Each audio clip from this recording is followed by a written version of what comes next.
All right, we good? Yeah. Cool. What's good, y'all? Hope everybody's living well and staying blessed. As always, I am your host, Mr. Marcus B, and I am with the one and only Evan Simmons. Yo. How you doing, big dog? How you doing, man? Good to hear, brother. This is episode 5 of Holla at Your Boy, and today I sat down with the one and only Evan Simmons, and we talked about all things movies, videography, cinematography, scoring, and we kind of got into our top 5 films of all time / influence / things that we just really enjoy, and some of the films that we really hate. As always, follow us on all things social media so you can keep up with the latest episode and all the information that comes out. Yeah, be easy. Peace. Hope you enjoy. All right, man. How you doing, brother? I'm doing good. I'm living life. Yeah. Yeah. Dude, you're fixing to move right now, aren't you? Yeah. I move on Sunday, and I hate moving.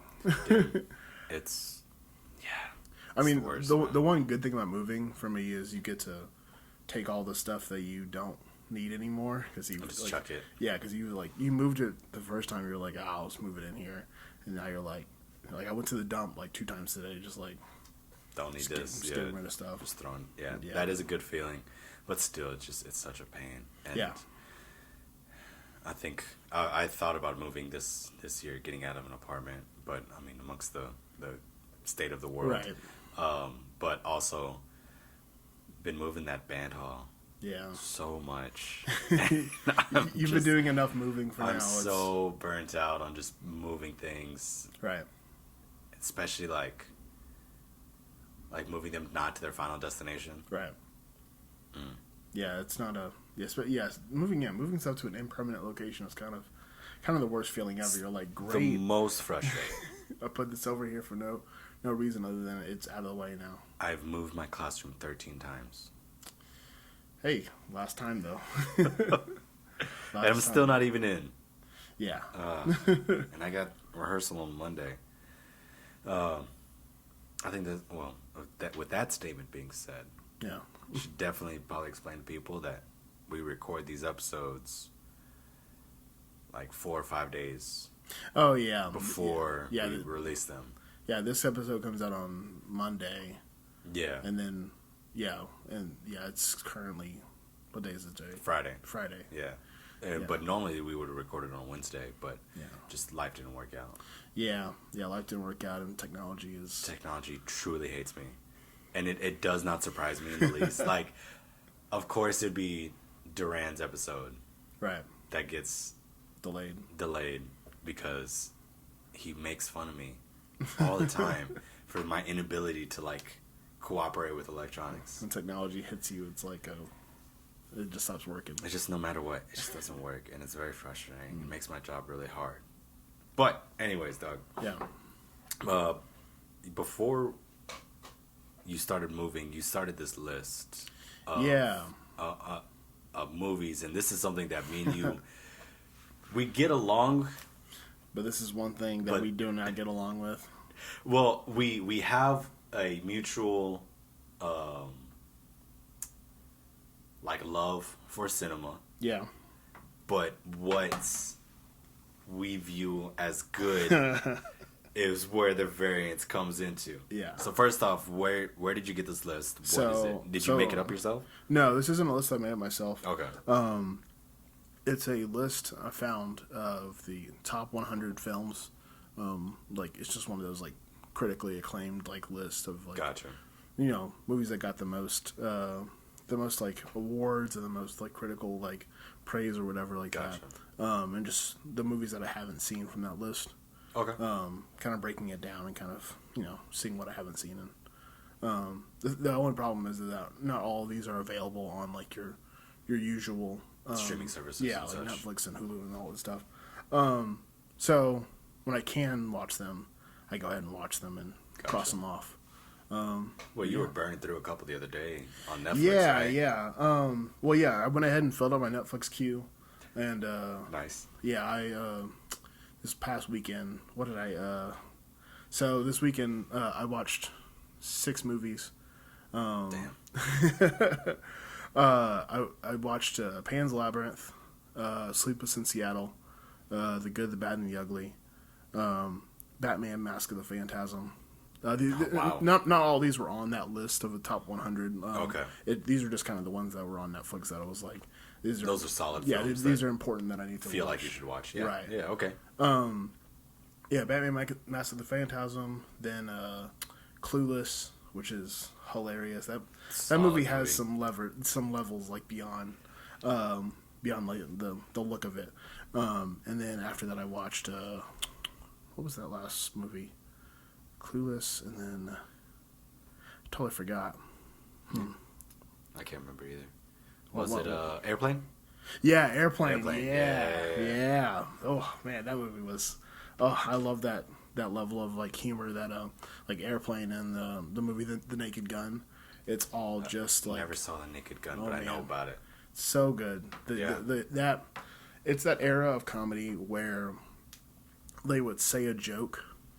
Or it like written down. It's a joke. Yeah. But they would say it completely straight.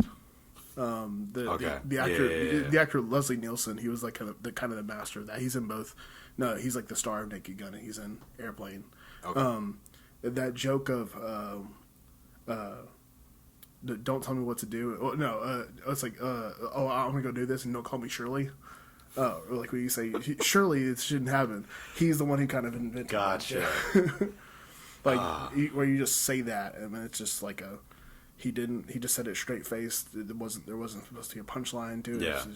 That's just the joke, and then you move on. All right.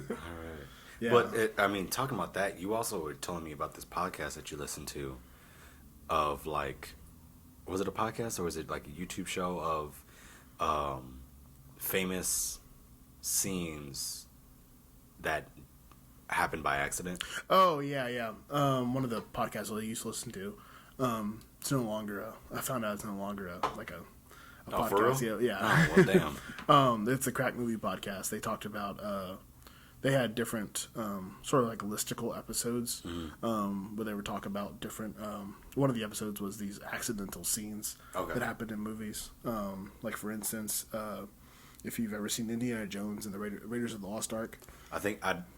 I can't remember if that's one of the ones I've seen, but I know the scene you're talking about. Yeah. It's one of those ones that gets... Yeah, where Indy's like fighting with he's like getting chased through the bazaar, and there's a guy with a sword he's gonna fight, and the guy with the sword does a bunch of cool tricks. Yeah. And Indy just shoots him, and turns out that Harrison Ford was actually having some serious like stomach issues while he was filming in the desert. And he didn't want to do the full fight scene, so he just decided to go ahead and shoot him. Shot him. And they were like, cool, next scene. That's crazy, man. Because, yeah, that's become, like, one of those... It's one of the most iconic indie, like, moments. It's an iconic moment, but then also it's, like, one of those ones that gets recycled. Right. Amongst other scenes. Like, you ever see that movie Never Back Down? No, I haven't, actually. No. It's a fighting movie, and there's this scene of... this is the exact same thing painted a different way. It's the movie's about like this street brawl. It's very illegitimate. Like, as much fighting as I watch now, like looking back at that movie, it's not good. Not possible. But the idea is that it's just these street fights, and it's bracket style. So you get matched up, and then you win, you move on. And this dude, super heavy boxer, heavy hands, going up against a dude that does capoeira, the Brazilian breakdance fighting. So the dude's just bunch of spinning kicks. Yeah, going over, doing backflips, like crazy kick that doesn't like do anything. Like he's just like standing there, and then the kid just like clocks him, knocks him out, wins the rounds, off to the next one. And I'm just like, that's funny how such an iconic scene happened by accident. Yeah, I mean, like that, like, I like the idea of, like, a visual punchline. Like, the idea of, like, that punch. Oh, yeah. But that was kind of the joke. Like, yeah. Was the fact that, or Indy shooting the gun, that's kind of the, that visual punchline was kind of created by by accident. That's I don't know if it was done before. I'm sure it was. I'm sure someone did it before, or maybe not. But either way, I love the idea of like a visual punchline being told. Like, I'm gonna do a joke, but you have to watch it. Yeah, that's interesting. Okay, so, what did you? Because I think I've seen Clueless. Yeah, that's the one with Lindsay Lohan, right? No. Which one am I thinking of? You're thinking of Mean Girls. No, I'm not thinking of me. Come on, man. I know Mean Girls. What's Clueless? Clueless. I'm trying to think of the actress's name. This blonde actress from the '90s. It's basically like a teen. It's like a teen comedy thing. Okay. Where this girl living in California, she has a father who's a lawyer. Mm-hmm. Kind of goes to this rich high school where she's the most popular girl, and can kind of talk her way through any problem that she has. Like literally, the first couple of scenes, she's like talking her way through her grades. Like she got a C, and she's like, "I'm gonna talk it up to an A." And her father's like proud of her after that. But I didn't see this movie. Okay, you should definitely watch it because it sounds familiar. The thing that's so cool about that movie, despite like the look of it being like a teen comedy, the idea of being like she's like clueless, kind of goes into that sort of like that privileged mindset where she doesn't even know that like what she's doing or saying. But that's also kind of the joke, like in the movie, is that they don't really know that what they're saying is like absurd or like I mean, I think the very first thing she does is like she picks her outfit and she's like, the first thing I have to do every morning is go through my clothes and pick my outfit. And she has like a computer screen. This is in the '90s. She had a computer screen where she would go through and click through. Yes. Okay. I think I saw it when like it first came out, but yeah, I know I remember that scene. Yeah. Yeah. Okay. Yeah, that was super frustrating. Yeah, that movie has, but I think that's it's kind of framed that way, and I don't know if that was intentional. If they were like, trying to be like, oh yeah, she's clueless. She doesn't really know that. Her life is actually amazing, but built up the way that it actually is. She just doesn't realize it. That interesting point of privilege, right? They touch on. Yeah, but yeah, that's that movie was amazing. Yeah, like despite being I recently, I think it was like 2016. The first romantic comedy. Well, I saw some other things that were kind of like She's All That, and I saw some other romantic comedies that were kind of with Lindsay Lohan. That's the one I was thinking of. Okay, I think that's the one I was thinking of. Yeah, is that the soccer one? Yeah. Was she a dude? Yeah. Okay. Yeah, that was that was kind of my like first impression of like romantic comedies was that, and then I saw. Did you ever see The Big Sick? It came out in like 2016. It was very indie. I think I saw it. Had saw it, but I didn't watch it. It had Kumail Nanjiani, okay, and his wife Emily V. Gordon. That was my first like sitting in the theater like crying like being full estrogen levels like all the way up, just like oh my gosh. He stayed with her the entire time she was sick. Oh my god.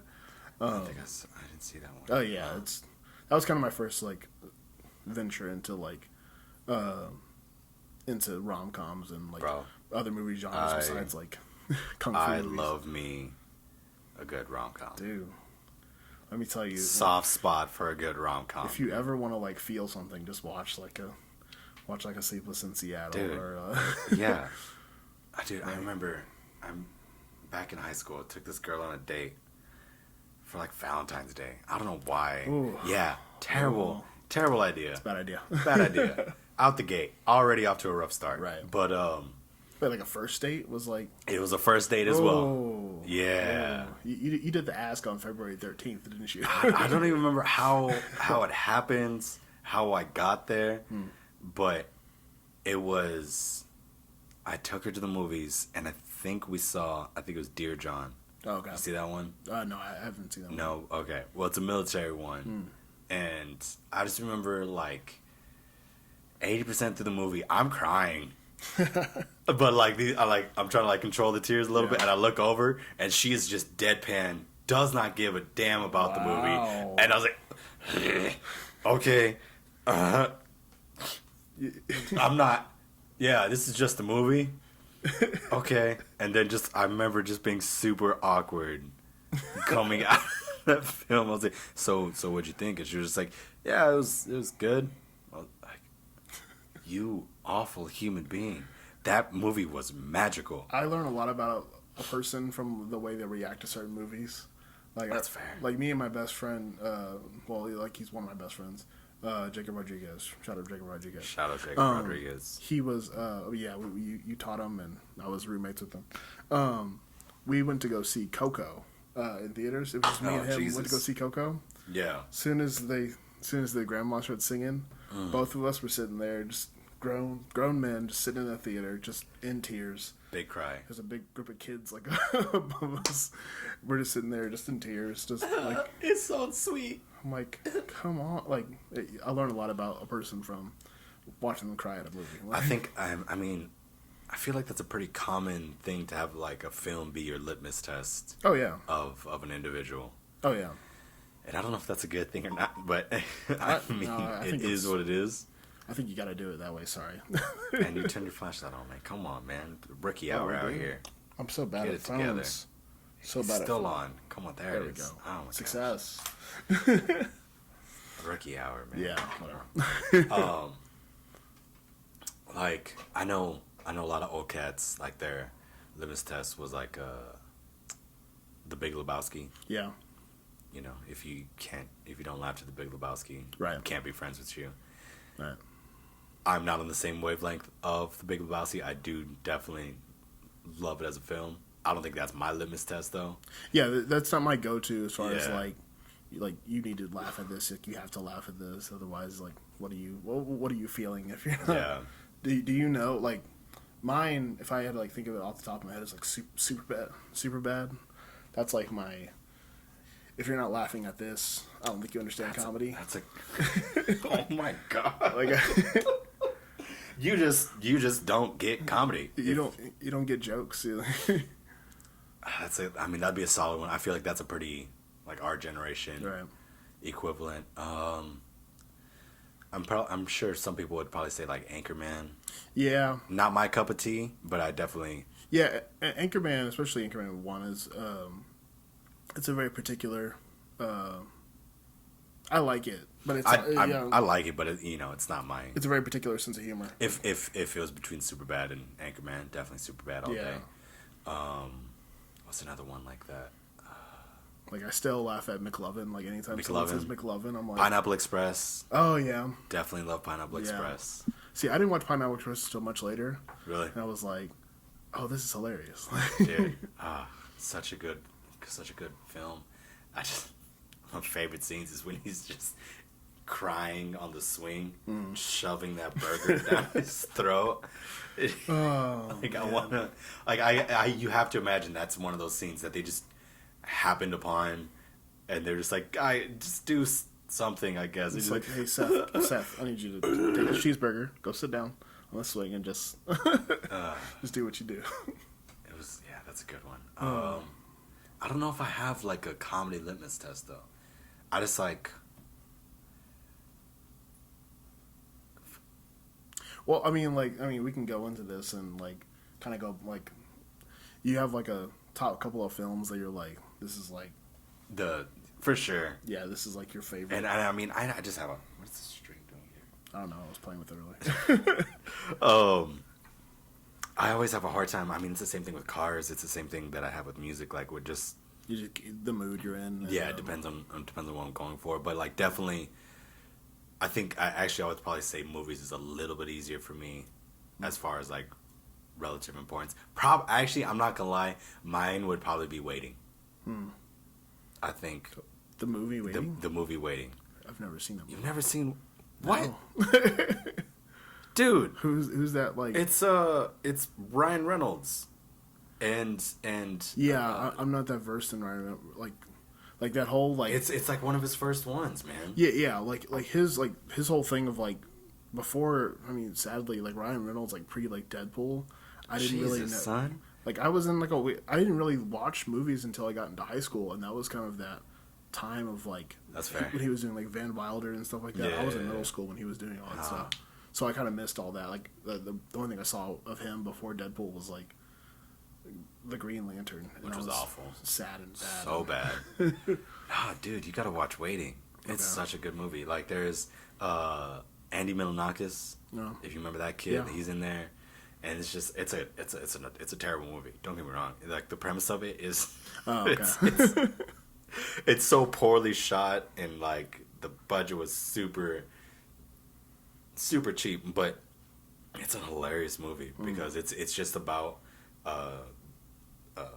this restaurant. I think it's called Shenanigans. You know, rip off Bennigan's. Right. And Wait, is that the one of him and like he's like a server? Right? Yeah. Yeah. Okay, Yeah. I've seen like trailers and stuff for that. Okay. I haven't actually like. yeah, that's up there on my top 5 probably of just.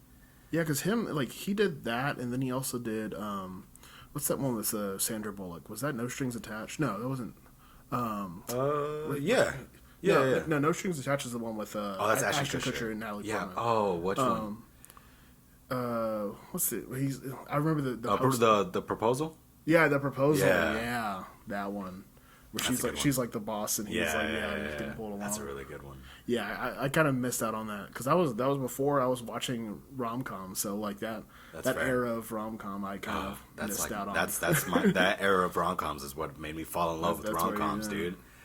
Yeah, the proposal, No Strings Attached. I think there was another one. with Ryan Friends with Reynolds. Benefits. Oh yeah.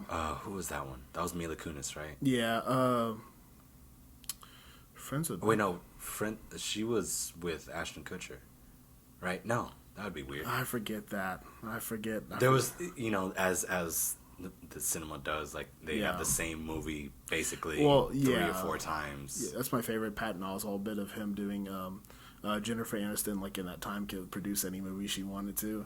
You could just have a trailer of just a monkey, just a monkey just standing there. It could be like Jennifer Aniston is going to be starring in this film. It's going to feature Jennifer Aniston and other people. It's still going to make money. Like Probably. Hey man, I love Jennifer Aniston. she's a beautiful person. She's so attractive. Anyways, let's talk. Let's get into these. Well, before we get into the top Yeah. 5s, what do you think are some of the most important films on that list that you found? Yeah. Let me see here. So, definitely Jaws. Classic. Like Jaws, I didn't realize because I had seen Jaws prior to like 2 months ago. Yeah. But then I like rewatched it with my recent like cinema history and stuff, like getting like in my brain and stuff. Yeah. As far as like number one, making like blockbuster movies like a thing like over the summer, it did that, but it also like talk about tension. That movie is just filled with like Yeah. and super tense moments. And it's similar to what's the Wolverine, not the Wolverine one, the werewolf one, Werewolf in Paris. Yeah, American Werewolf, in yeah, Paris, yeah. in Paris. Where the tension, they just do such a good job of creating it without having the thing there. Right. And then you'll see a fin in Jaws. You'll see That's definitely like a lost the back art. Is in- like the whole like idea of don't show the monster. Yeah, Like I mean, oh well, you know that was a mistake, right? In Jaws, really, the shark wasn't working. really. Yeah. Like, I had no idea. See, That's awesome. That's one of the. I think that was one of the things in that article was the idea. It wasn't an idea. It was the like the shark wasn't working. Like it malfunctioned a bunch. So whenever they could get it to work, they used it. But whenever it couldn't work, they didn't use it. Dang. And it created one of the most tense movies ever. Seriously, shout out to them. Yeah. I mean that's I mean on the similar vein, like Steven Spielberg and his crew were just the American Werewolf in Paris. They just, I mean, that movie came out in like what, the 60s, 70s, yeah. old? No, it was the 70s. It was 70s. Trying to think of. I think it was Benicio del Toro as the. No, it wasn't Benicio. I don't think so. I don't remember. I don't know. Whatever. But in the same vein, it's like back in the 70s, CGI wasn't a thing, Right. And costume was Yeah, garbage. it was So, all practical effects, and it wasn't perfect. in order for them to create that moment, or like still keep him scary, you had to not show him, which is just like such a important thing in people those don't types of films. But movies don't do that anymore.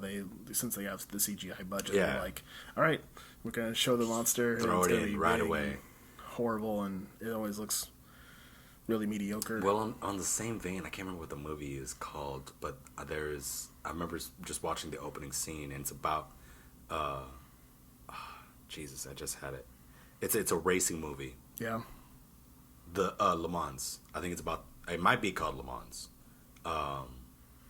And something of like the first 5+ minutes of the movie, there's zero dialect and zero Dialogue. Yeah.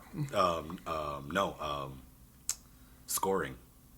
Oh yeah. It's just like it's just race car sounds. race car sounds. Yeah.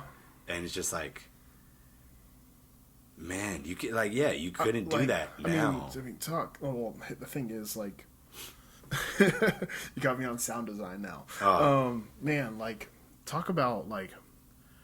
There's two things I love in a movie, and number one, it's when, like, as far as like sound design goes, I love absolute silence.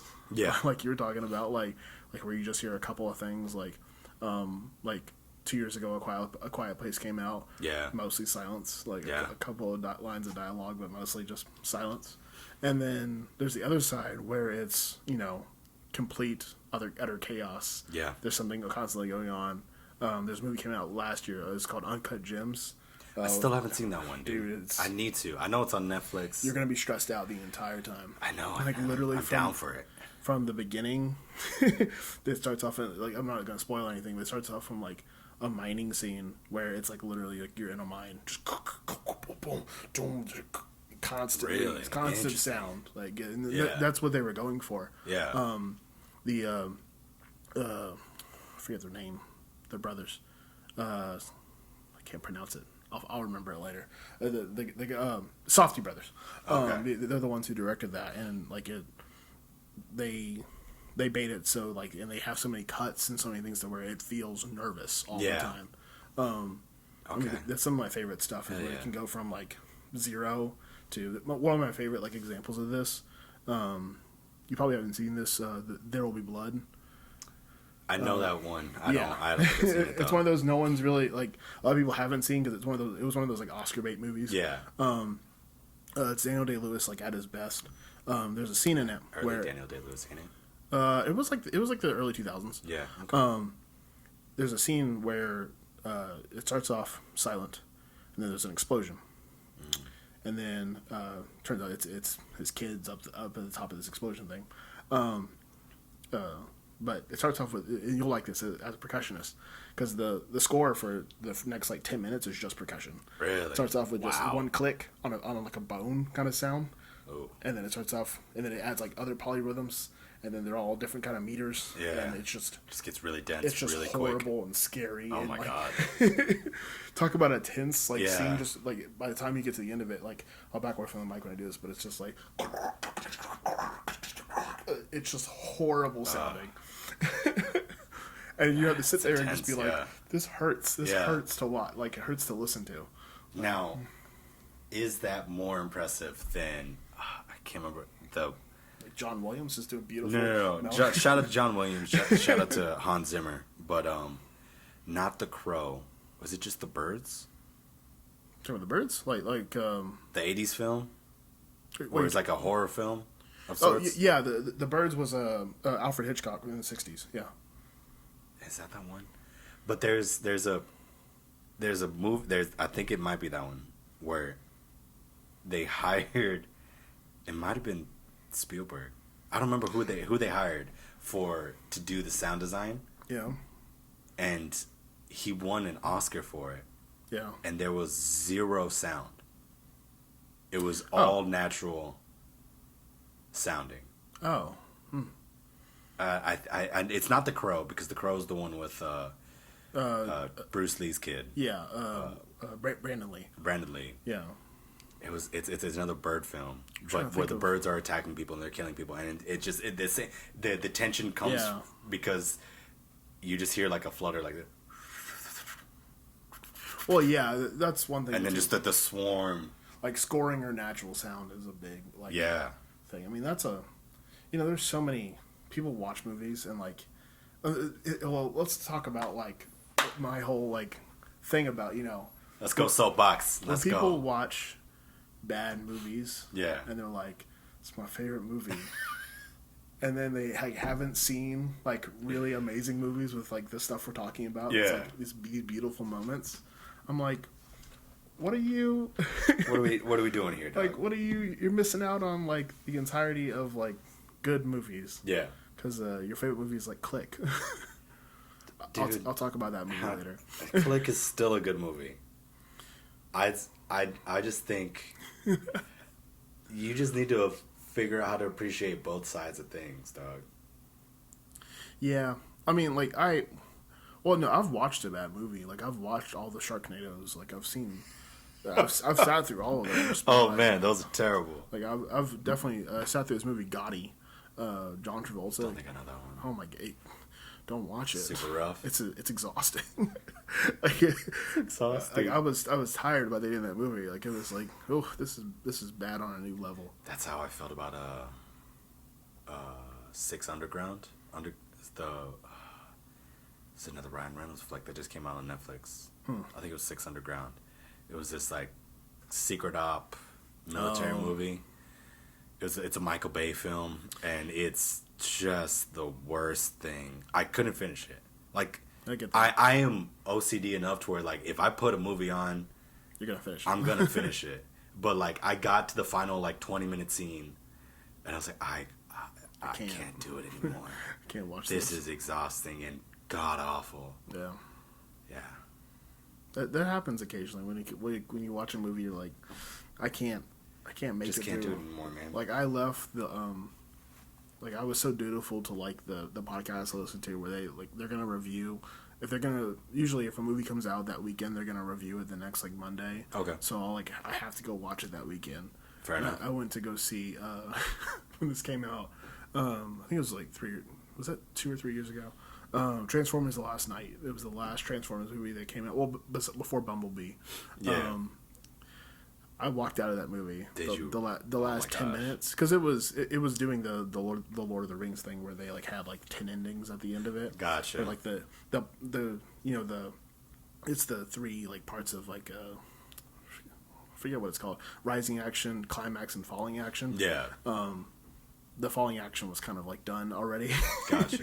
They were like, no, we're gonna milk this down. We'll keep going. I was like, no, I'm leaving. I'm done We're with out. this.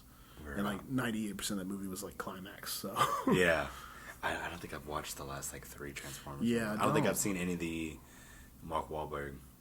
yeah, Ones. you don't need to. I think They're- yeah. Shout out to Shia LaBeouf. Dude, apparently this movie he's got coming out. Which one? Where he's a gangster. Oh, It's supposed to be stupid good. haven't- He also came out with one Well, not he- long ago, Peanut Butter. Peanut Butter Falcon. Yeah, Yeah. like he had Peanut Butter Falcon, and then he also had Honey Boy. Yeah. Where he played that movie.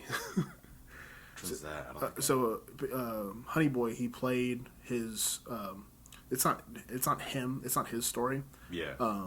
But he kind of played his like a father-like character, not exactly his father, but someone who's basically like getting abused.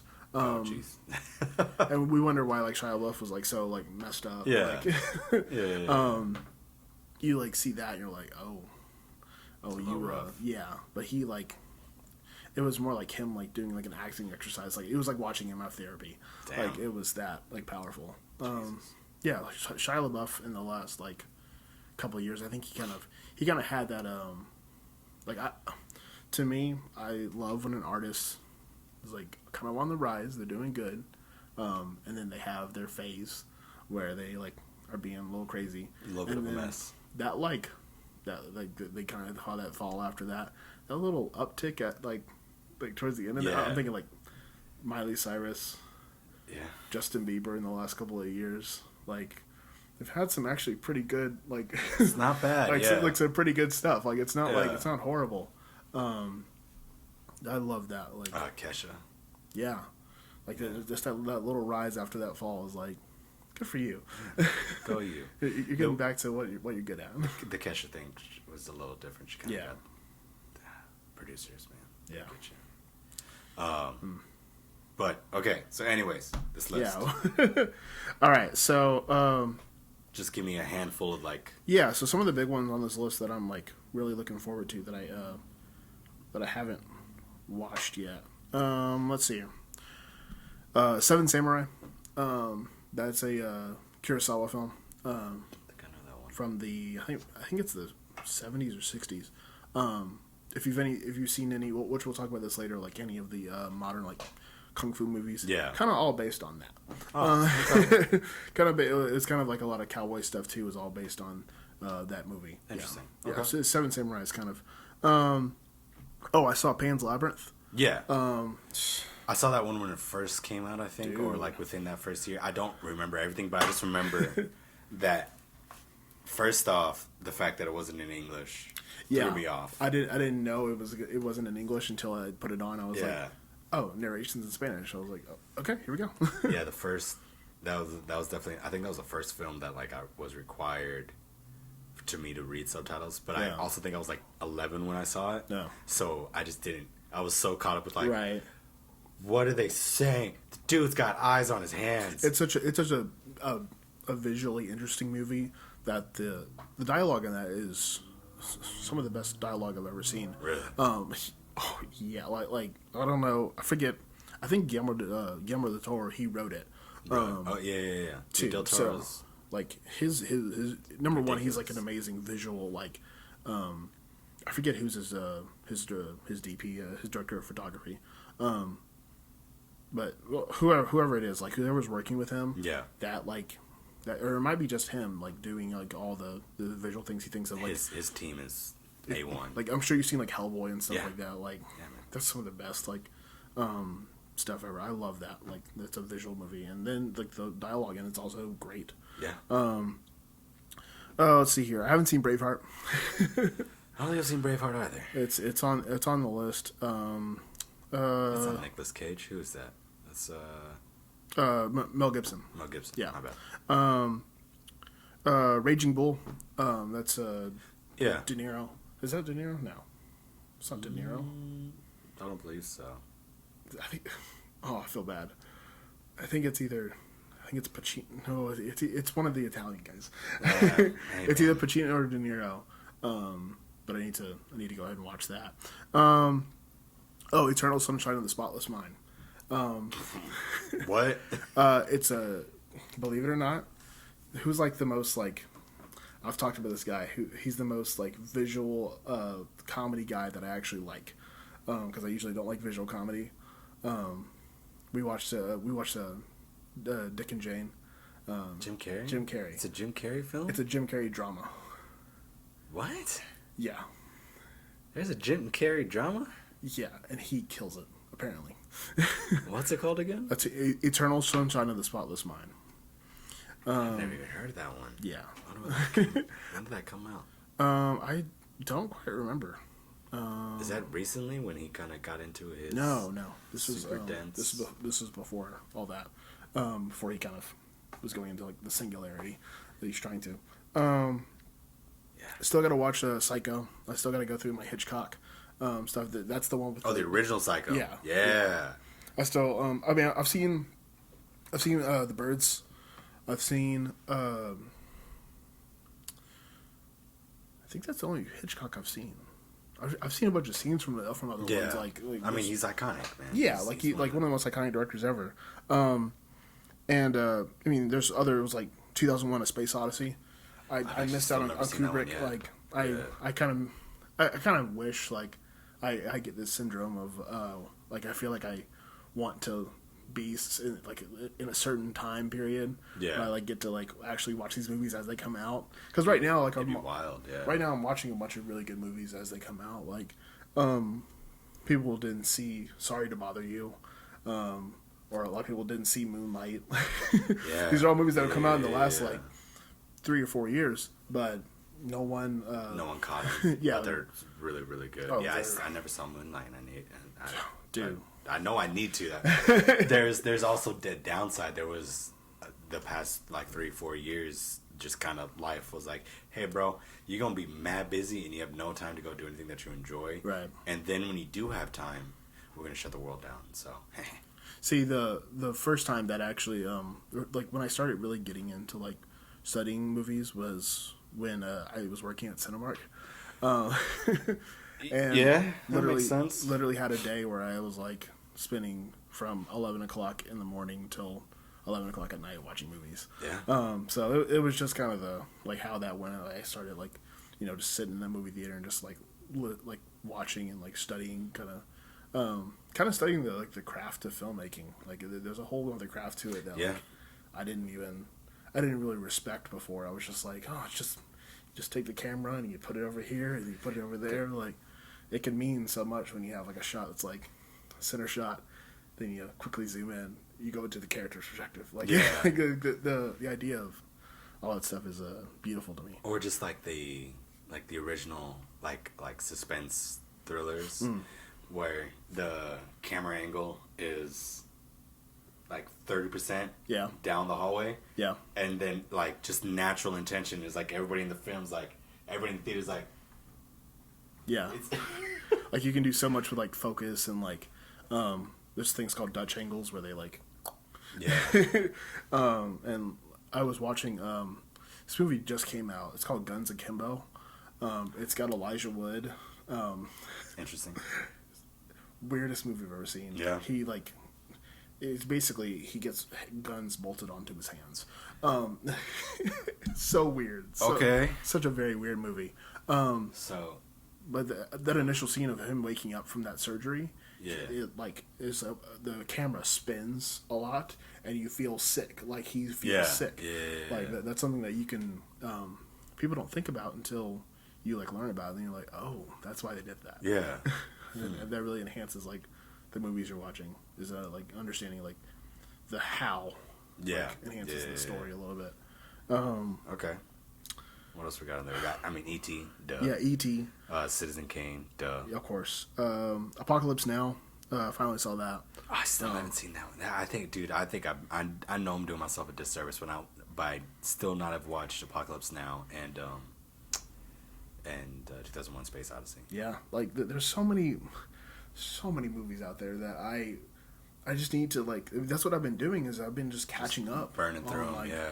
And like it's hard to watch your Guns Akimbo and then also watch your E.T. Like that's why I've had these weird like binges of like I'm gonna watch Pan's Labyrinth, some weird thing from the 2000s of like fawns and like just weird, and then I'm gonna watch Sleepless in Seattle, and like those the demographics of those, and that's one other thing. It's like the demographics of films that are like, because those movies aren't meant for the same people.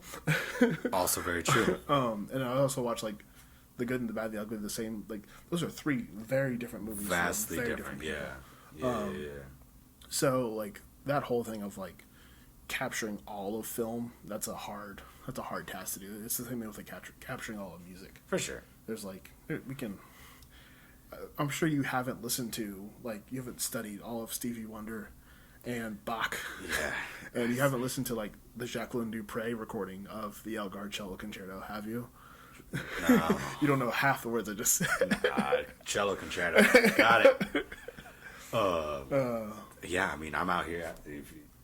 I know the people at home can't see it, but my library of just hip hop. You're just catching up on hip hop. Yeah, I've decided that hip hop was gonna be my deal, and then even then, like, that's the reason why I'd like hip hop is because I think there's not many more books than what's up there right now, right? And I think that's part of the problem. And we've had this conversation where I want to legitimize hip hop as a musical style in the world of. We gotta have that as an episode. That's another. I need to do more research. I need to at least burn through 2-3 of those books, like I know that KRS-One book is super dense, and then Can't Stop Won't Stop. Like, I mean, that book I think is like 500 pages, and like the font is like, yeah, dense. So I got a question for you. If you have like it's an average like rainy Saturday, like if you had a movie you're gonna like throw on, do you know what that movie would be? I'm chilling by myself. Yeah. That's a hard one. I'll tell you what. Back in the day, back in high school, it was Shark Tales. Ooh. I know for a fact that was it. Yeah, that's a good pick. As of recent, though, I don't think.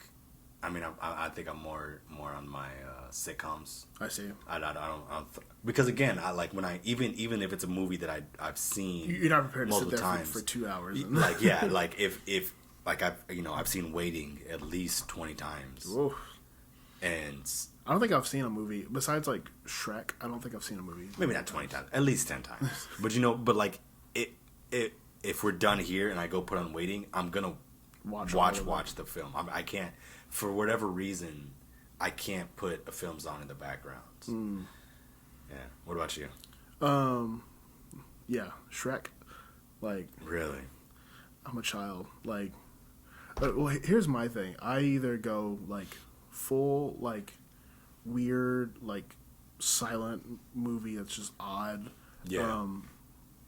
Like, you know, where I have to like really study it and like watch it and like it's very careful and very paced out. Yeah. Or the dumbest thing ever, like doing fart jokes and I'm gonna blow up a snake and turn it into a balloon. Yeah. Like, just full dummy stuff. Like, I mean, I've told you about the podcast I listen to. Where it's like, Shrek. You know, I mean, you can't hate on Shrek. It's so good. It's like, people make as many jokes and memes about it as they do, but it legitimately is like one of the.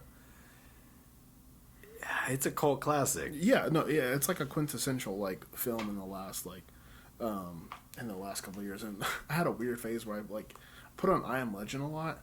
I don't know why. Why? That's such a dark film. Is it? Yeah, Well, man. yeah, it is kind of. What do you mean, is it? That's a sad movie, dude. A dog dies in that movie. Yeah, it's pretty. And Will Smith dies, Yeah. saving 2 white people. You know, there's an alternate ending to that. Oh, really? Yeah. Well, because it's based on a book. Yeah. And in the book, I believe it's he finds a cure like a different way. No, in the book, the zombie that was like they're not zombies. They're vampires in the book.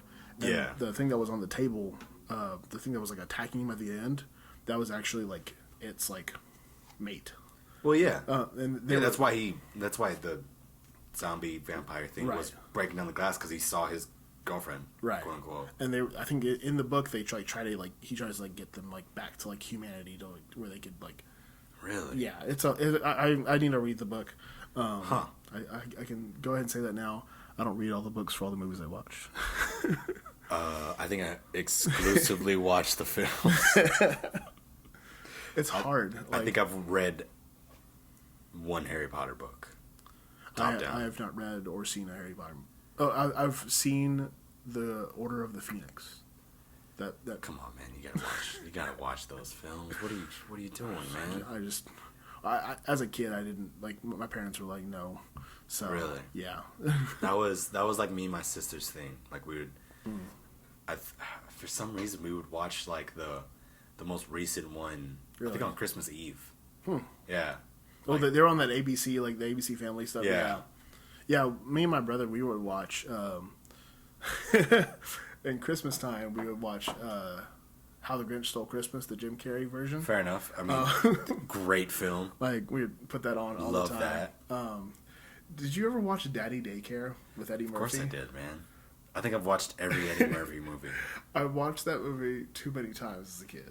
I don't think. I mean, I watched it like once or twice, but Too many times we put that thing on. I mean, we had once you got the DVD of something, that meant you watched it for forever. Yeah. Like Incredibles, I borderline have Incredibles memorized. DVDs hit different, bro. Yeah. Especially straight up do. And you go through the bonus content. Like, Yeah. The first time you get it, and then after a while you're just like, what is this? It's the same thing. Bless you. Bless you. Oh, excuse me. I'm glad that you moved away from that. Yeah, of course, man. Come on, man. Hit him in the mic. Gotta.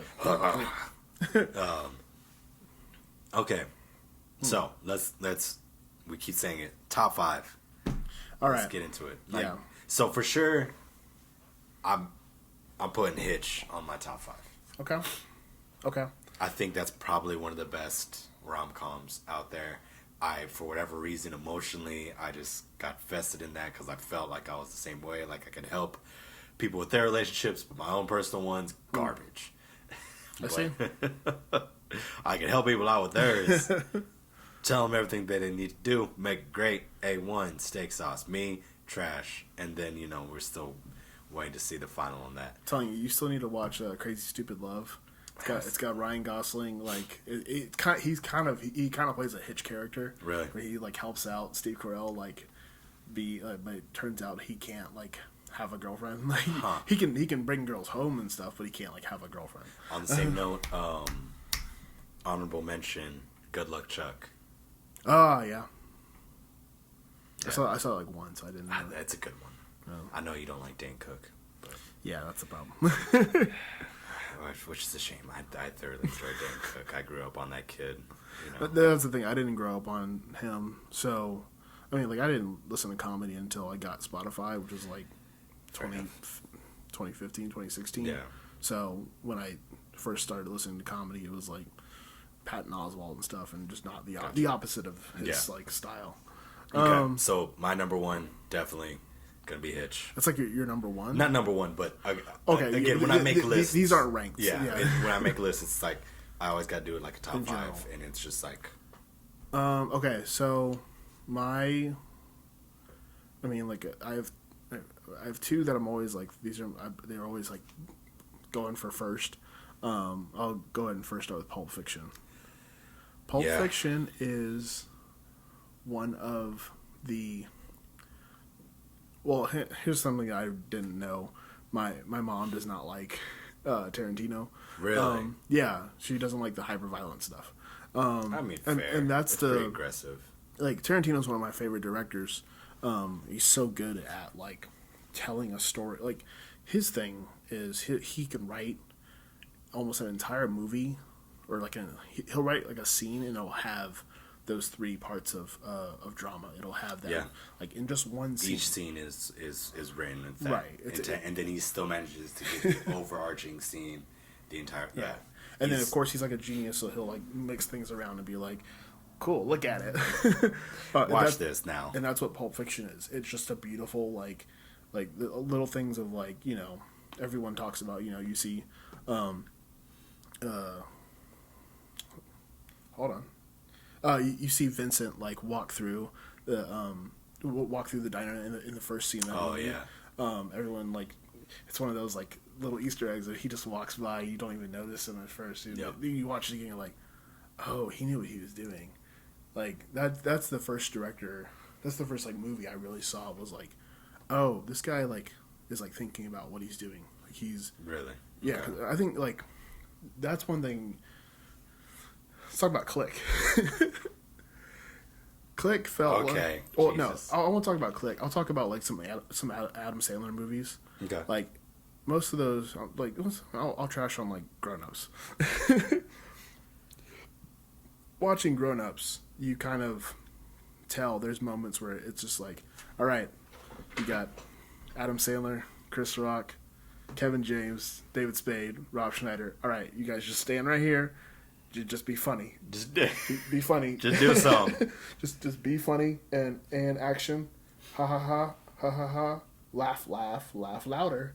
Laugh louder. You don't. The audience can't laugh until you laugh, so you have to laugh, and then it's funny, and then they go ahead and cut. Like that's what I feel about those. Don't feel as intentional. They don't feel like you don't get those moments and. But they're also not intended for those moments. Yeah, they're not. Yeah, it's a different audience. It's a different audience, man. I thoroughly enjoyed Grown Ups. But you can still be. Oh, the first Grown Ups, yeah. The second Grown Ups. Second Grown Ups was a little wonky. Gosh, but the first one, that was funny, man. It had that heartfelt moment at the end where it's like, hey, son and dad. You know what I'm saying? But Son of Dad versus Son of Dad. yeah. But yeah, He's a loser. He didn't leave his town. I'm successful. I'm gonna let him win this one. yeah, we won. Yeah, he had kind of a rocky moment there. Yeah. Yeah, but like Pulp Fiction, such like an intentional movie as far as like, Yeah, that's I'm, right. I'm gonna make some art right now, like. Well, I mean, that's what he does. That's why he takes so long between his films. Yeah, and why he's only gonna make, well, he says he's only gonna make 10 of them, and then he's gonna retire. And he just did 9, right? Yeah, he just did 9. Yeah, well, Once Upon a Time. Well, the thing is, he puts together Kill Bill Volume 1 and 2. Okay. Because he's had, I won't go through all of the Reservoir Dogs, Jackie Brown, Pulp Fiction. That's the Grindhouse trilogy. Then you got Inglourious Basterds, Django Unchained, and Inglourious Basterds, Django Unchained, and Son of a Gun. Well, you got Kill Bill. Then you have Once Upon a Time in Hollywood. I can't remember. I can't remember all the Tarantinos off my head. I gotta know this stuff. You got me, dog. There's the one that I always forget, and it was in those first 3. Reservoir Dogs or Jackie Brown? Jackie Brown. I always forget that one. Yeah, Jackie Brown's one of the ones that's like slept on because it's like not like a hyper violent like crazy movie. You know they're talking about doing the Kill Bill Volume 3 though, right? Yeah, they are. Not Zendaya. Who are they talking about having? Well, yeah, they're gonna. Zendaya? Yeah, they're talking about casting Zendaya as because it's who plays Vivica A. Fox plays her mother in Kill Bill Volume 1. So they're talking about bringing her back, bringing her daughter back for Volume 3. Volume 3. Super dope. It'll be. Oh, it's gonna be so good. Okay, so you got Pulp Fiction. Pulp Fiction number 1. Yeah. Then what's the one that it fights with? Okay, so the one that it fights with all the time is Shawshank Redemption. Jeez, man, your list is so much more intense than mine, dude. Like, that's the thing. Like, I mean, now there is one in my list. I'm thinking like through. It's gonna be like kind of like cheese fest. Yeah. But like, man, I love a good story. Like a good. I understand why both those films are on the top 5, but just Right. like compared to my top 5, vastly different. Like, nothing's more refreshing than like watching them all like standing on top of that roof. They finally got their beer. Yeah. And they're all like, nothing's more like refreshing than that. It's like, like, again, it's like having a White Claw. Just like you're like, ooh, this is a White Claw in a frame. Like, it's just a beautiful White Claw in a frame. Beautiful seltzer in a frame. Yeah, I mean those shots, that entire film, you know, the art of breaking out, you know, so good. It's so good, so good. So what's your? You know, I'm. You know, part of the problem might be that we might just be giving different lists. Yeah. Like, and I'm just talking about. I'm talking like influential movies, things that like resonated with me. Yeah. At some point in time, and that might be what you're talking about too, but just different resonations. Yeah. Resonations, is that a real word? I was gonna say resonances, but that's entirely wrong. Yeah. Is resonations a word? I don't think resonation is a word, but Resonates differently with you? yes, that's better. Yeah. I don't think there's a what is that, like a? I don't want to go into grammar right Whatever. now. Anyways, Present participle. I have to. As much as I don't like it, I'm sure you're gonna bust me on it. I gotta put Drumline in there. I have to. I would not be a percussionist had that movie not came out. As sad as that statement is. In case you didn't hear that in the audio version, it's just me sighing. It's just me sad. Like I said, I'm not happy about it. But I was in band for 2 years with a program through the YMCA in elementary school, and then I moved, and between 5th grade, and that was 3rd and 4th grade, and then I moved to Florida for my 5th grade year, and then the summer between 5th and 6th grade, Drumline came out, and I distinctly remember my band director being like, "Hey, has anybody had any prior experience on an instrument?" and five of us or so of us went up there, told him, and he's like, all right, well, if you guys want to keep playing that instrument, and mind you, that my instrument was flute. He was like, if you want to keep playing that instrument, you got to come by and audition for me, and then if you good enough on the horn, we'll bump you to the intermediate band. If you want to start on a different instrument though, you'll just stay in this beginner band. And I was like, bro, we out here. I'm doing drums now. I'm gonna do some drums. I'm doing some drums now. Well, here's the thing, and I'll. I mean, because that, like, the way you phrased that whole thing, Yeah, kind of made me, like, especially when you talked about what age you saw that at. Yeah, between 5th and 6th grade, because very different age. Right, like the movies that I saw back then that I thought were amazing. Now I watched them. No, so bad. and I realized Drumline was bad by I think freshman year of high school. I see. Yeah. But 5th grade Marcus Right. spoke volumes to him, bro. Right. That movie was spitting bars the entire time. Oh my god, this windscreen is breaking. It's falling apart. Oh, It's out. is it just falling apart? Yeah, the screw is like in here is broken. Yeah. Here, I'll let's. hold it. You're gonna hold it? No, I'm not gonna hold it. No, we're not gonna hold it. I'll figure it out. It'll be alright. It's gonna sound awful. Yeah, man, it's good. No, let's just take a Yeah, pause. right. We tried. We tried. I'll cut this part out. Nah, man.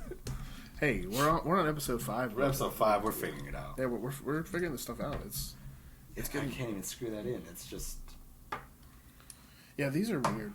They're kind of weirdly set up. that They're meant for like circular. Which is weird, is because they came with these. And oh, these, really? Yeah. I didn't buy the windscreen separately.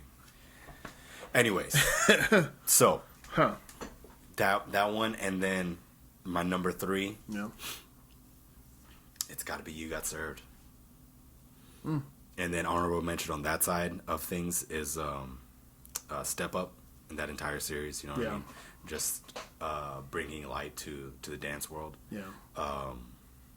And being able to see like, and I the first thing I ever did was ballet, tap, and jazz, and then I got really into the hip hop thing, hip hop and breakdancing. So then they have that juxtaposition of this fine art school, and there's this dude Channing Tatum.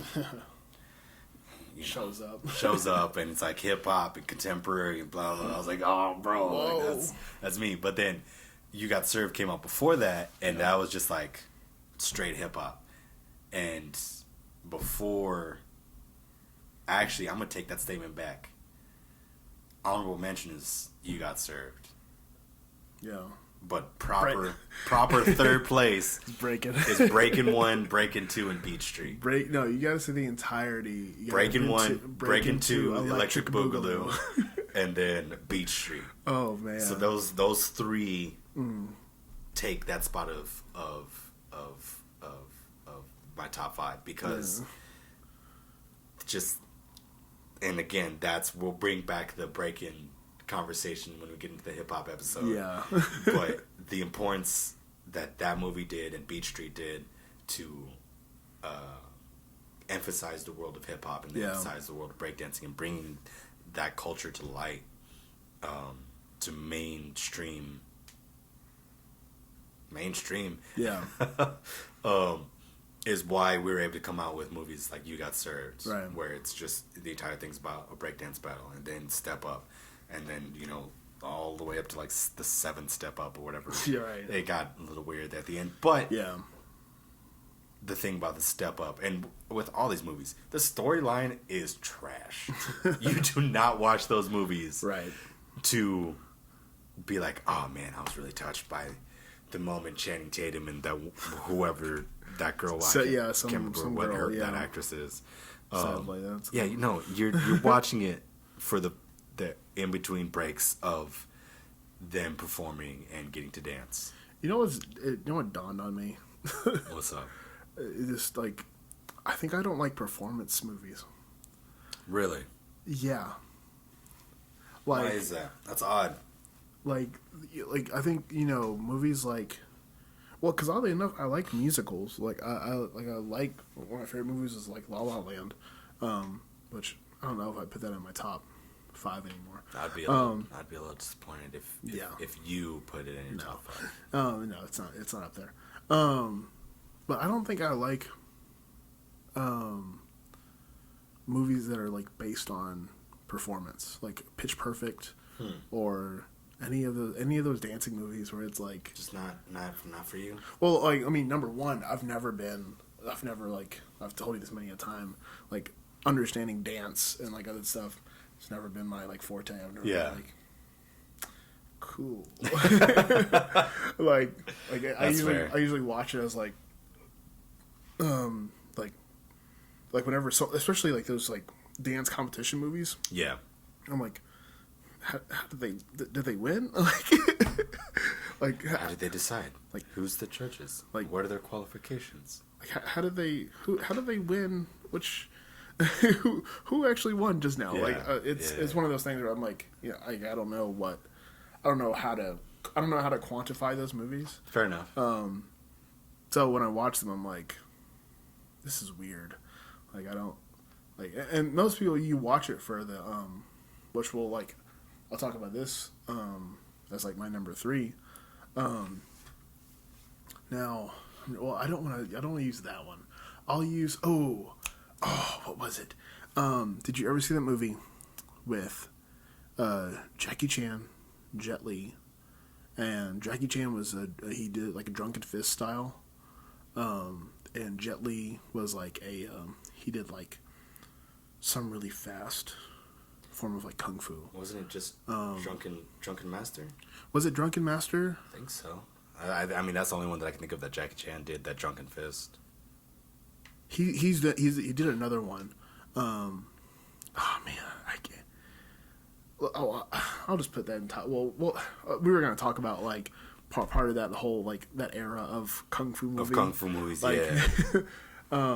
In the last like couple of years, like those beautiful fight scenes of like, I mean, they're fantastic, bro. Thinking of like as late as like Tony Jaa, and then you go back to like Bruce Lee, like just the art of like fighting in movies, like kung fu movies, so freaking cool.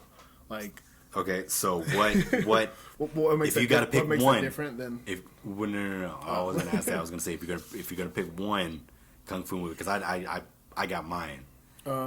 What is yours? I'm gonna pause you on that. Yeah. Do you have, because I'm trying to keep the lists similar. Yeah. You don't have a performative movie or just like a style of movie from what you've already talked about? Yeah, I do. Okay. Yeah. Because I wanted to keep like let's do martial arts on number 4. Okay. Yeah. So what is your okay, if I had a like a performative like movie, it'd be a musical, and I'm trying to think of a musical that I've like. Can we count Hamilton? I've never seen Hamilton. Neither have I, but I'm saying, but like now, like, can we include that? You can count that as right? as a film now, yeah, right? Because it's on Disney Plus. But I haven't. I still haven't watched either. I know. I just got my Disney Plus from my parents. Shout out. Thank you. Thanks, mom and dad. I couldn't justify getting Disney Plus. I haven't watched it in like 4 months. The only reason why I was gonna get it is to watch The Mandalorian, and I couldn't Yeah. bring myself to spending however much money just to watch one show. So yeah, but my parents have it because my niece and nephew, they gotta learn them all the classic Disney movies. All right, so what do you got? Okay, so performative movie that's like not even a performative movie, but you just have 2 very intentional films, like Shawshank Redemption and Pulp Fiction. Like those are. I mean, I was gonna say Back to the Future. like that's. Give it to me. What's the reason? Back to the Future is such a cool, like, as far as like full like 80s and like 50s, just like no, let's stop there. Let's stop. The Incredibles. Okay. Actually the Incredibles, because oh my god, that movie is so good in terms of like, I'm gonna tell a story. Yeah. Like, and one of my favorite things I saw, and this one of like this the things I watch on YouTube is like people talking about directorial styles. Gotcha. Brad Bird does a thing. The director of he does a thing where he always just like, it's a 3-pan thing where he does this person talking about this to this person, and he always does that shot. Like I'll put a link in the description. Like if you think of like The Incredibles, with Dash, like talking about the camera, like he went from the teacher to the video back to Dash teacher. Like, yeah. Okay. Yeah, and like you can watch like the Iron Giant does the exact same thing. Like, oh man, you want to talk about sad movies? Iron Giant, God bless. Honorable mention there for sure. Yes, that movie. I love The Incredibles. It's such a good, like, despite like me watching it a ton as a kid. Like, I mean, if you want to talk about scoring, Michael Giacchino, like, killing, like with Gordon Goodwin, like, like it's not Arturo. Is it Arturo? No, Wayne Bergeron. Wayne Bergeron. He was playing, like that score is ridiculous. It's so dumb. It's.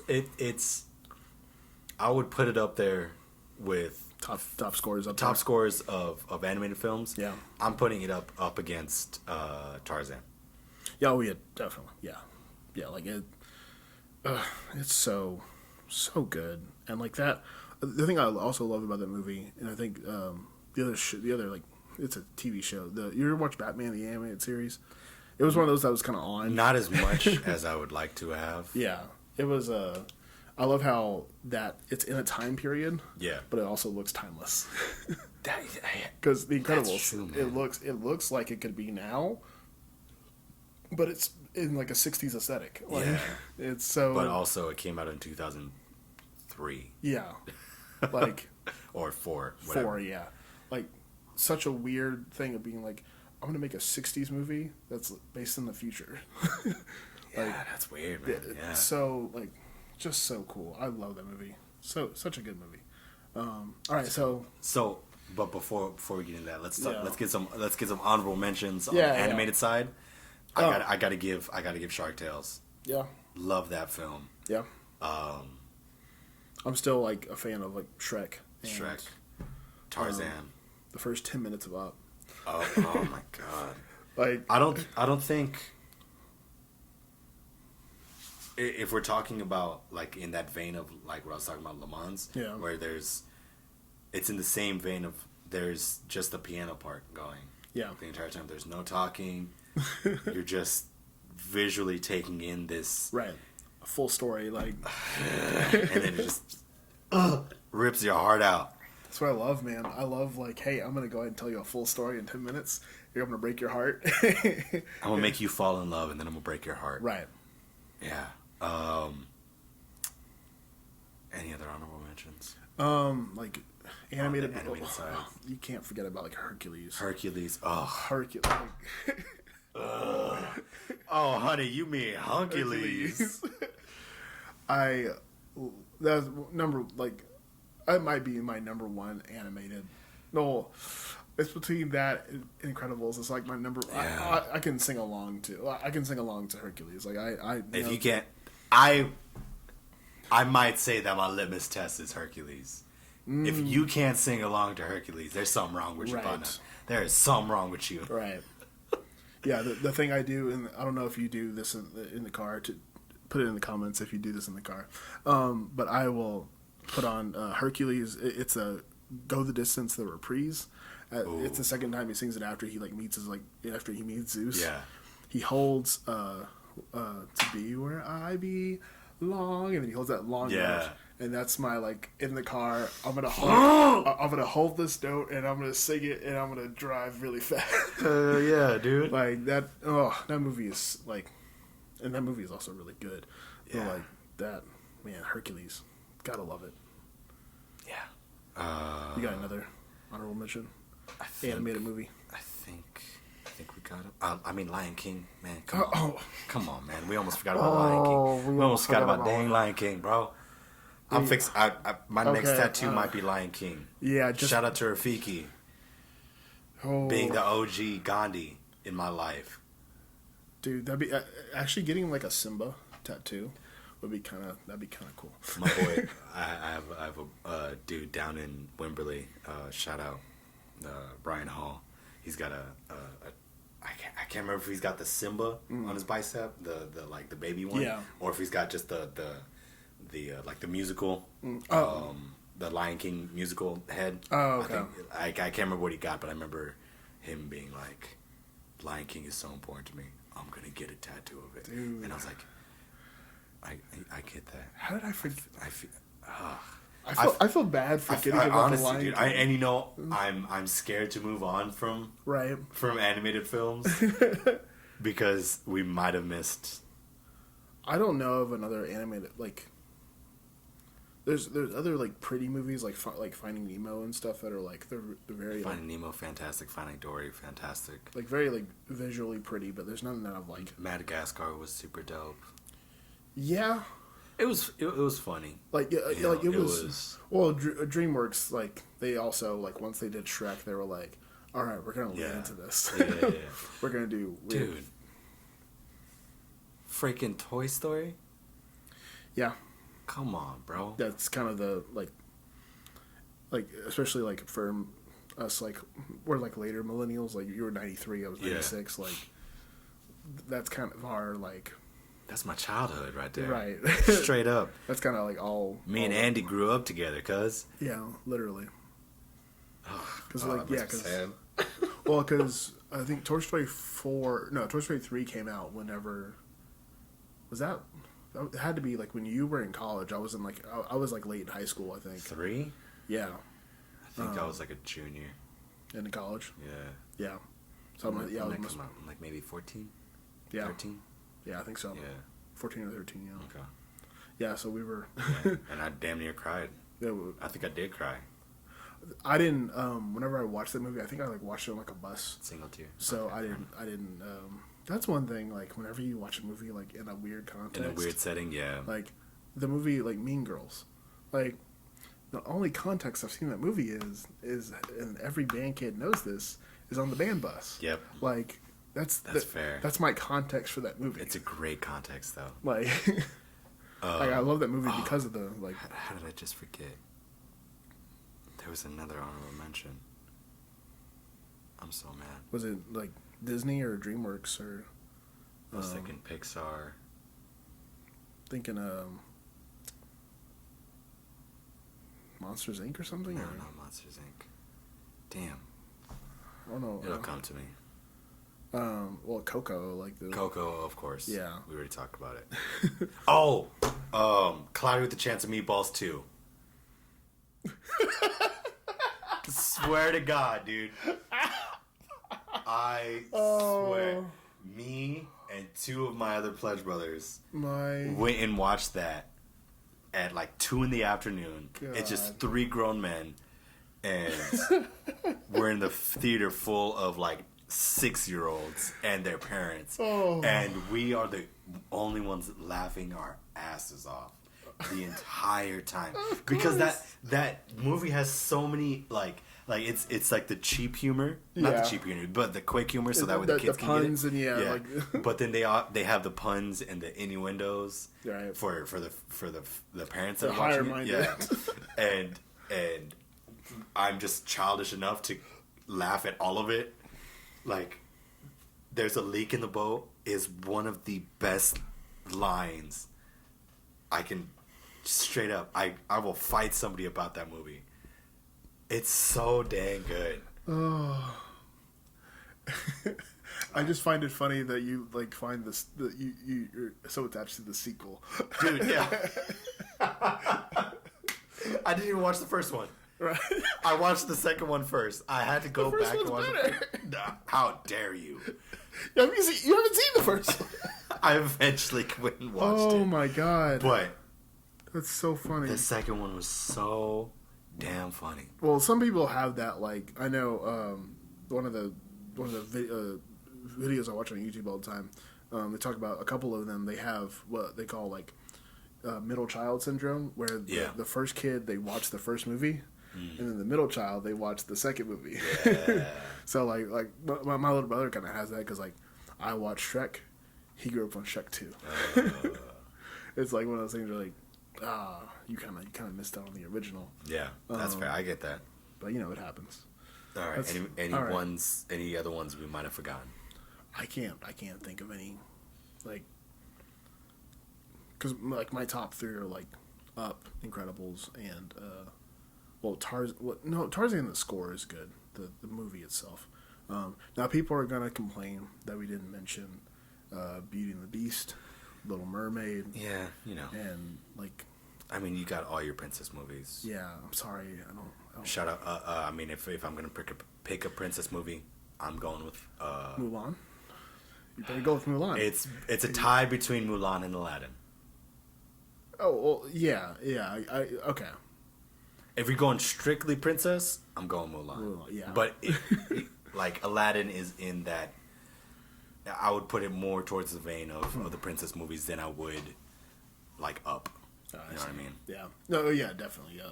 Because I mean, Princess Jasmine. Come on, bro. You tell me you have a little bit of a crush on her? A little bit. Come on, dude. But yeah, I mean, that's not gonna be.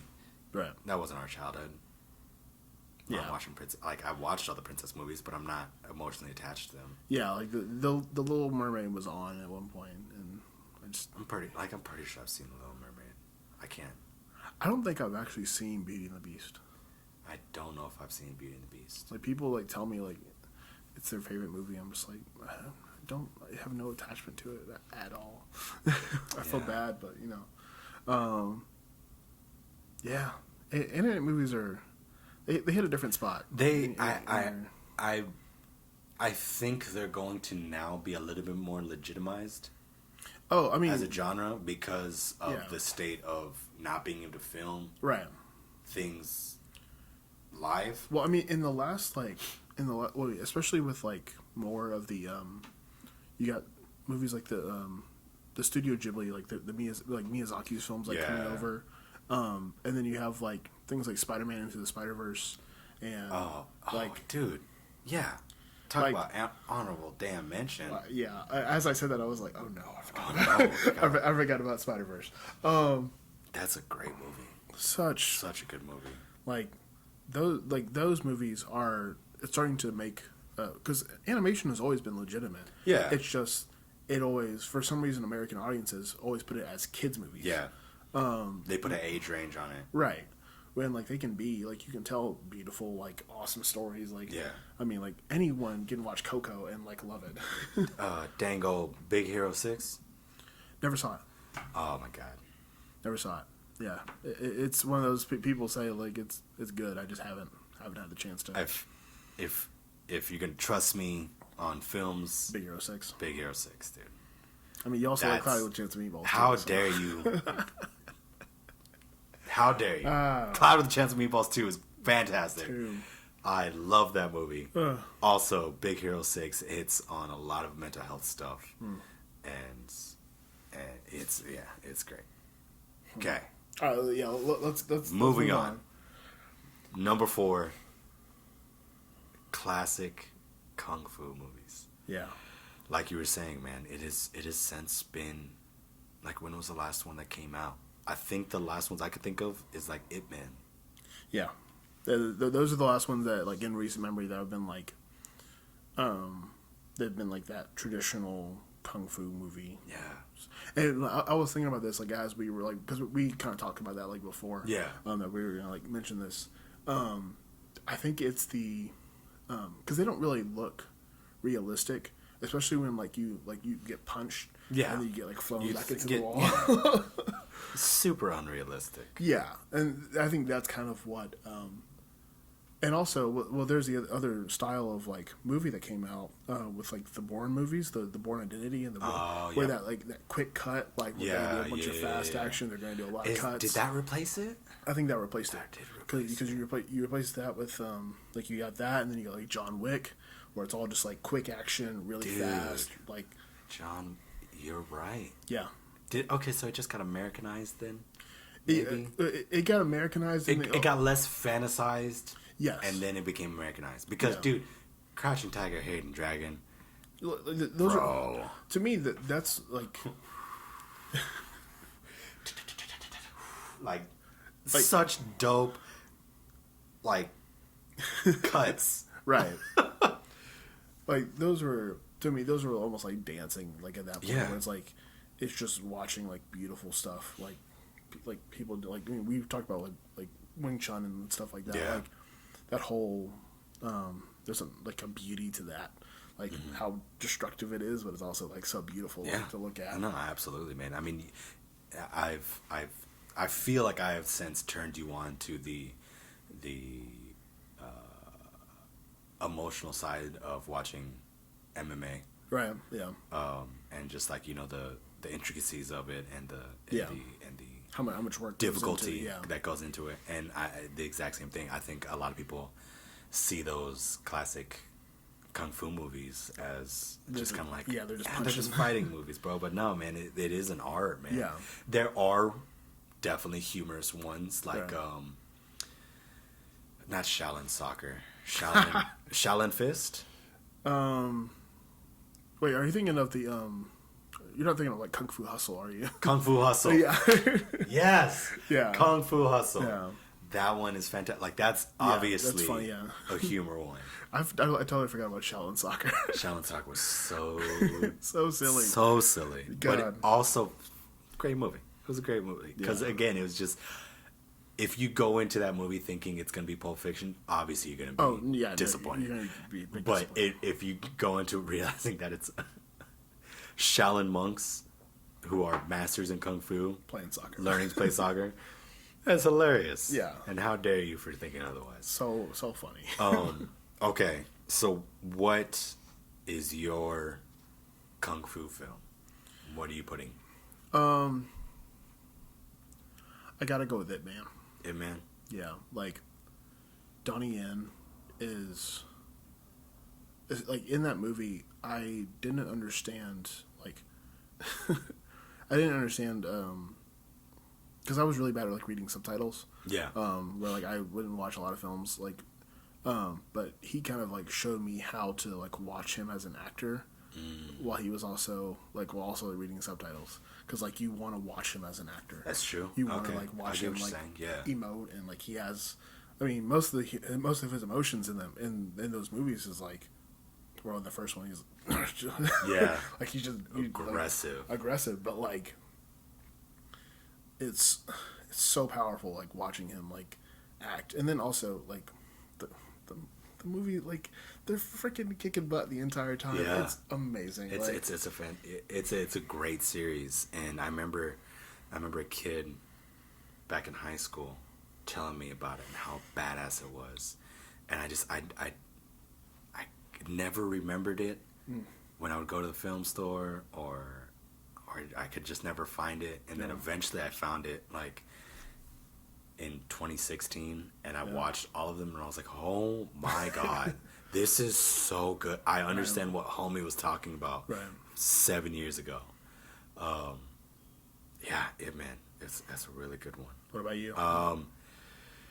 Honestly, dude, if we're talking overall like storyline as well as badassery, I'm going The Protector, Tony Jaa. Okay. Like, yeah, you talk about final scenes, bro. Yeah. This dude is just running upstairs, bodying kids. Yeah. Throwing them off. Like, every 3 seconds you hear a bone break. Tony Jaa mostly studied Muay Thai, right? Yeah. Yeah. Yeah. Have you seen The Raid? I don't think I've seen that one. Dude. Gangster. Well, everyone says like The Raid 2 is like, I've only seen The Raid, and I'm missing The Raid 2.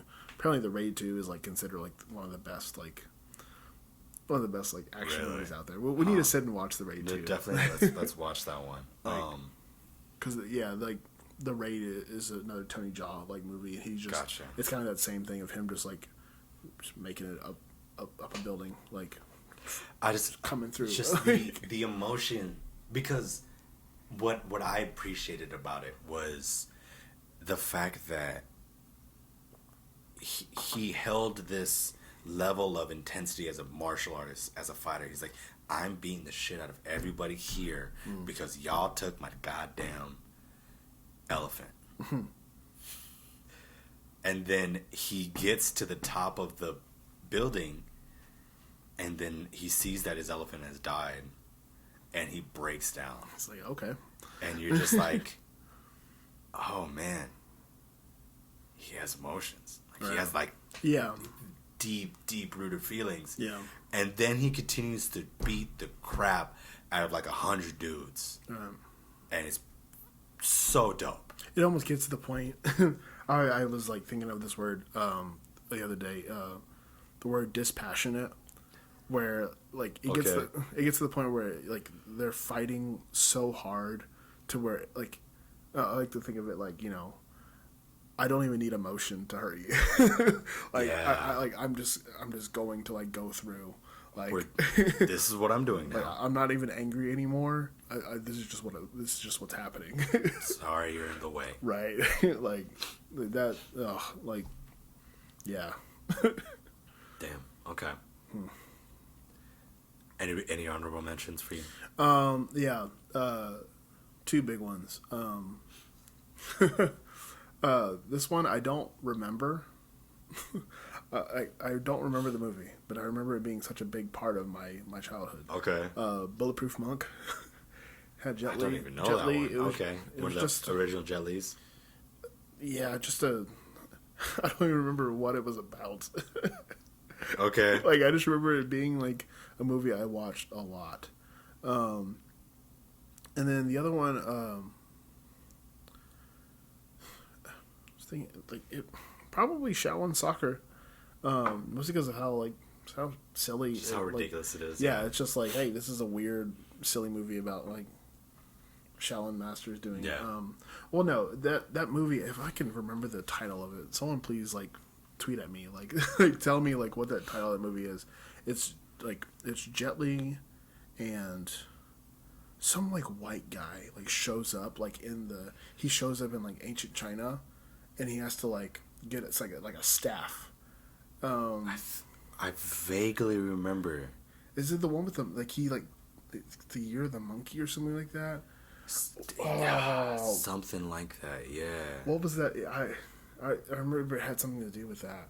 But yeah, like the masters that he had to was Jet Li doing like this like kind of like crane style like kung fu or whatever. Yeah. And then you got Jackie Chan doing the drunken fist. Really dude, cool. there was. I think that was the last film.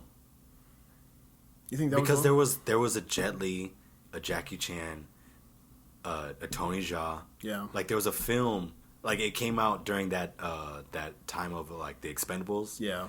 And that ridiculous genre of just like we're just gonna have a bunch of badasses in the same film, and it's just gonna be a badass film. There's not really gonna be a storyline, but we're gonna be just kicking ass. It's the 80s again. It's the 80s. Man. This is 1984 and we're living. We're still kicking. But they had like four like the famous martial artists. Yeah. 4 or 5 of them, and then I didn't watch that one. But it was something along the lines of like, yeah, each person had a different style. Right. Huh. Yeah, I don't know what that was. Gotta remember it eventually. Whatever. You got any honorable mentions? All the Bruce Lee films. I mean, come on. Yeah. Honestly, I think Bruce Lee can be talked a little more about in the hip hop episode than this one, or maybe even on the same level. But just like the importance that Bruce Lee was to action and action, martial arts, the Asian role, the Asian male. Yeah, seeing an Asian male is like more than like a busboy, like a weak character. Like, the Asian people are so strong. And just kicking ass. Yeah, he kicked Chuck Norris's ass. Yeah, shout out, rest in peace, Chuck Norris and Bruce Lee. Dude, did you not know Chuck Norris died? Bro. Wait. Sorry. Wait, when did this happen? It was this year. I think it might have been COVID. Wait, are you serious? I swear, dude. Unless that You have got to be kidding me. Unless it was a lie. Hold on, I gotta Google this. Wait, no. Chuck Norris died? I think so, dude. Hold on. Chuck Norris. No, he's still living. Is he still living? He's 80 years old. Are you serious? Holy crap. Thank God. Okay. Yeah, he's still living. He's born in 1940. Oh my God. I didn't realize Chuck Norris was 80 Is that years old. Wait, he was like 60 during like the Texas Walker Ranger? Like, No, when Texas Ranger was like 1990s. So he was 50. Jesus, still. yeah, like you say 50, like he was still 50. Like, Oh, I mean, that makes sense. Bruce Lee came through in the 70s. right? Okay, And yeah, they were both he of was the same age. Okay, That's wild. that makes sense now. That he's 80. That makes sense, yeah. Timeline wise. Right. Well, anyway, sorry, Chuck Norris. Yeah. Stay well. He's still Rest in good. peace, Bruce Lee. Yes. And you got to give shout out to Jackie Chan as well for being one of the first actors to do all his own scenes, all his own stunts. Excuse me. I think he's gonna be, as far as like, I don't know what he did as a child for me, but like, he's gonna be one of the first actors that when he passes, it's gonna feel. I'm gonna be genuine. Like, usually I feel that. whenever an actor like passes away, I'm not too bummed out. Just kind of like, damn. You're just like lost him. Like, Yeah. But he's gonna be one of the ones I'm like, no, I'm actually sad about. That that. one's gonna be. Yeah. I feel the same way. I don't know what emotional connection I have to Jackie Chan, but there is definitely one there. Something there. Yeah. Stay well, big dog. All right. All right, number 5. Number 5. I don't know. Do you have number 5? Off the top of your head? Okay. Not off the top of my head, but if I had to like, so like, what are we thinking here? Are we thinking like, here I'm gonna give one that, no, I'm trying to think of like, cause I did Pulp Fiction, Shawshank Redemption, The Incredibles, Ip Man.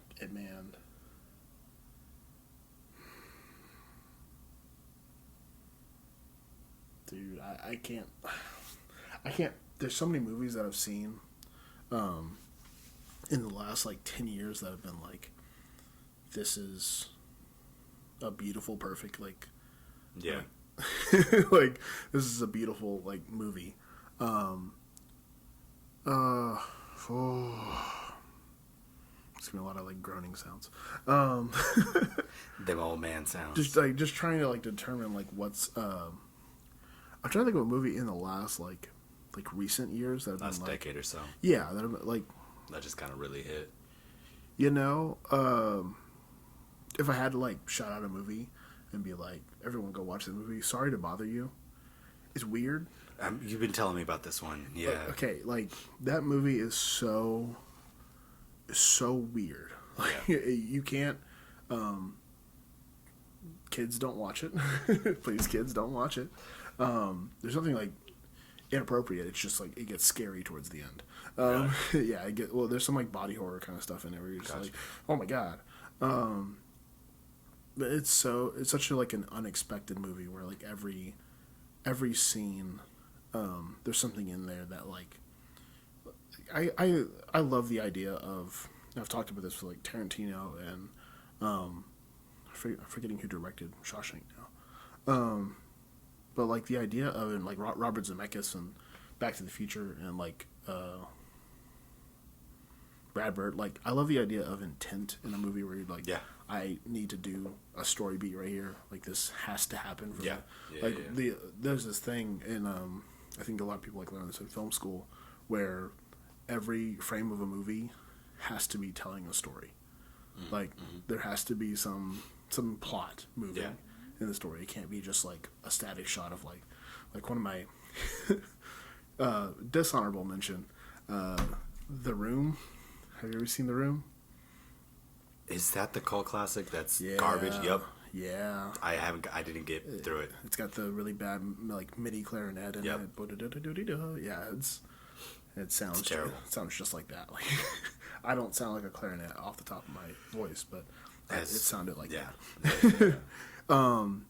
Like that movie, so many like so much that movie, borderline nothing happens in it. Like there's literally a scene where they.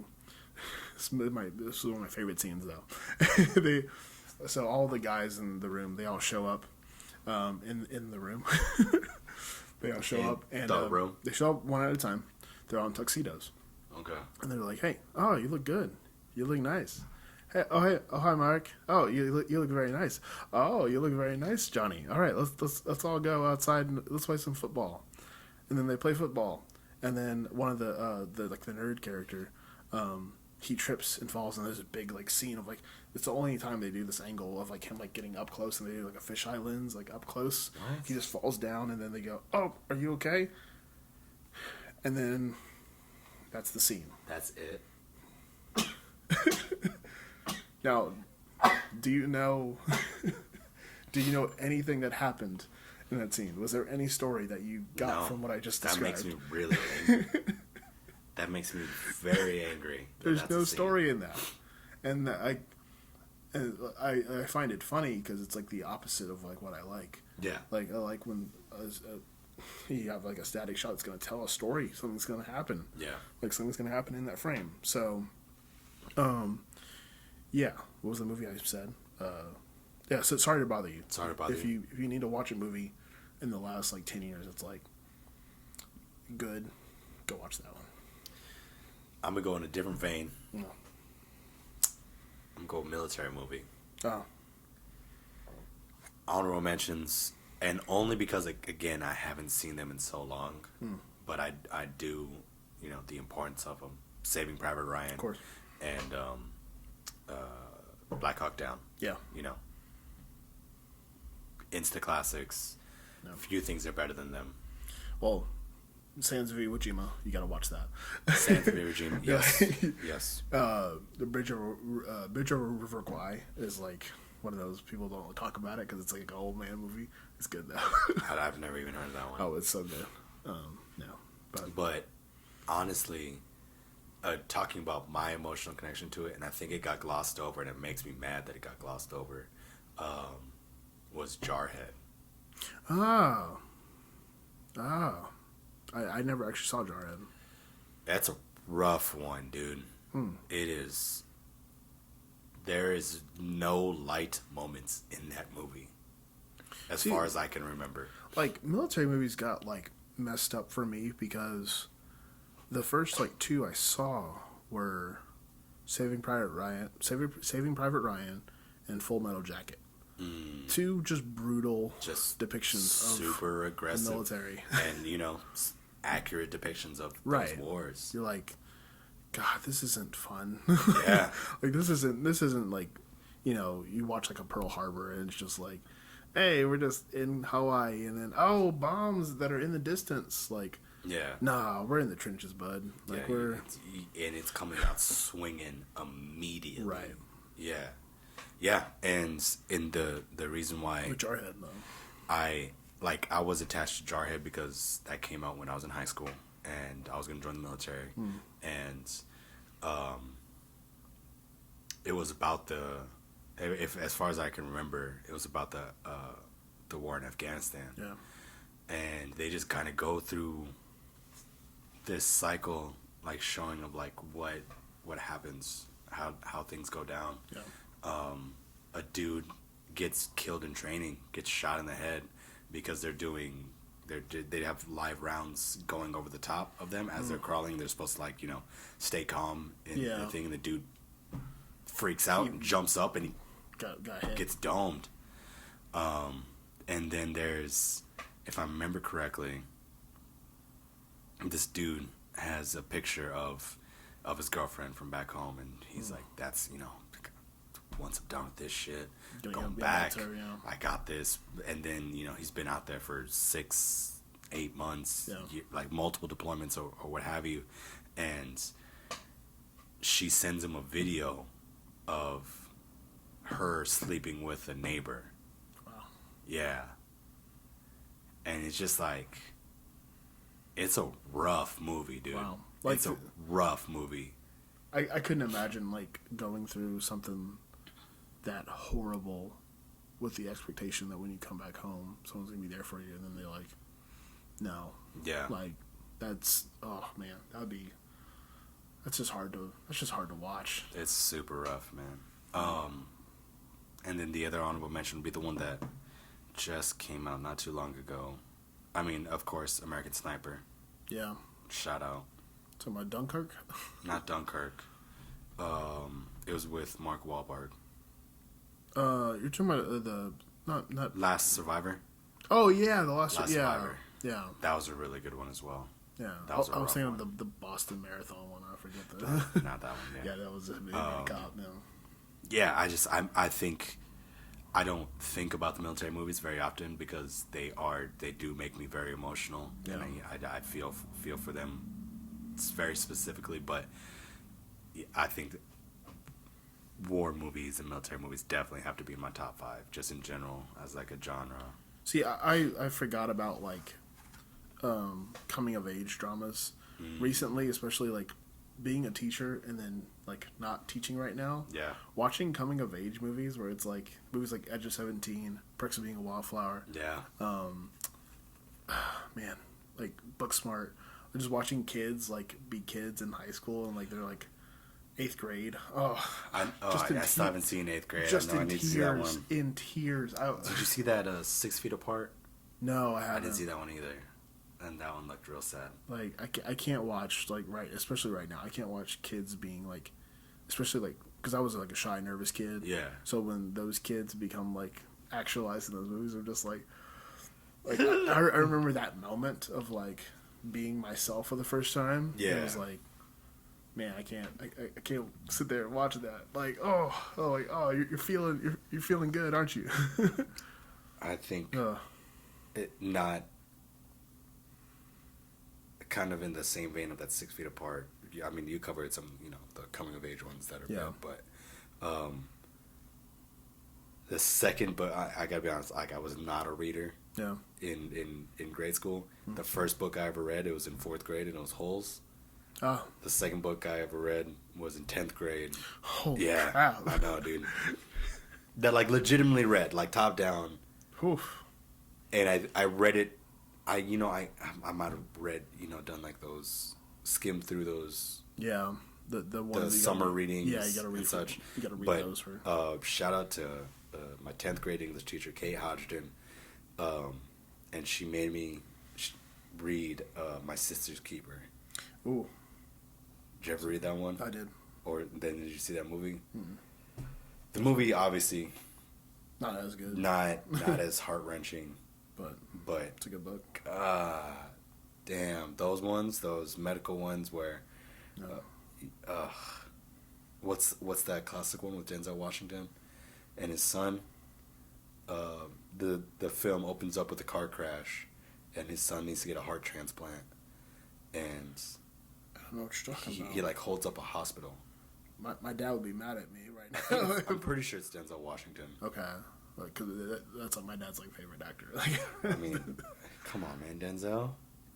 I mean, come on, man. Like Training Day. Like you can't say Training Day is like not an amazing movie. Oof.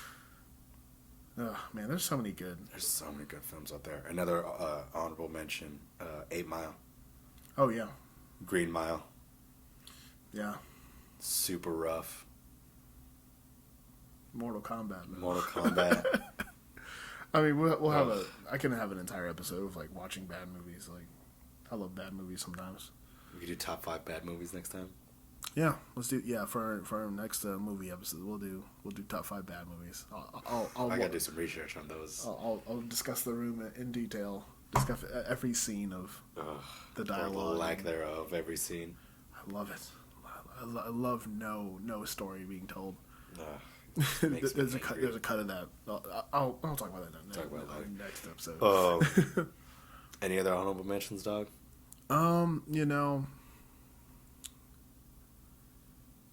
Not off the top of my head. I mean, like there's like movie like people go see like movies by there's a production company now called A24. They make some of the best movies like out there right now. Yeah. Now, granted, some of them are weird. Like if you see like Midsummer or Hereditary, like they're like horrible, like scary. Like you'll be cringing the entire time. But there's movies like Lady Bird, Booksmart, of course. Like some of those like good indie movies. You need to go see those. They're so important. Like I mean, go watch your Marvel movies. I'm a big Marvel comic books like fan. Like you can't hate on them. Yeah, they're so like Captain America: Winter Soldier is Love my them. favorite. Like Yeah, like so good. But like go watch some good indie movies. Like go see The Farewell. Like go on Amazon and like The Farewell. Amazon probably has the most in-depth catalog of movies you haven't seen. Well, yeah, that's the one. Like if you're looking for like there's also. Oh, I want to start plugging like a bunch of other people. Like you can get Mubi and all that stuff. Like I'll talk to you about that later. Gotcha. But yeah, there's a lot of things to watch good movies on. Like just go watch some good movies. Just go watch good movies, man. There's a lot out there. We talked about a lot of good ones today. Yeah, we did. Don't miss out on some movies. Is there any other?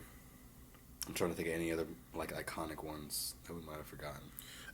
Yeah. Let me. Go I'm gonna rattle down this list of things we missed. Bonnie and Clyde, Memento, Slumdog Millionaire, Amadeus, Slumdog Millionaire. God bless. 12 Angry Men, Brokeback Mountain, Almost Famous, Gladiator, North by Northwest, Amelie, Thelma and Louise, Butch Cassidy and the Sundance Kid, Rear Window, Vertigo, The Usual Suspects. Gotta see that. The Shining, of course. Shining. You have to see The Shining. You have to see Silence of the Lambs. Yes. You have to. When Harry Met Sally, Doctor Strangelove, also Young Frankenstein. Go watch that, please. Young Frankenstein. I forgot about Blazing Saddles. Oh no, I forgot about Blazing Saddles. Man. I feel bad. Yeah, watch Blazing Saddles. Watch anything. Watch Blazing Saddles with a grain of salt. Yeah. Acknowledge that. Yes. Watch it for the entirety of the film. Yeah. And everything that goes into it, because it is innately racist. Yes. But yeah, I bet that it's all with the intent of this is crazy, right? Yes, it is, and they bag on every race. Right. So note that. Yeah.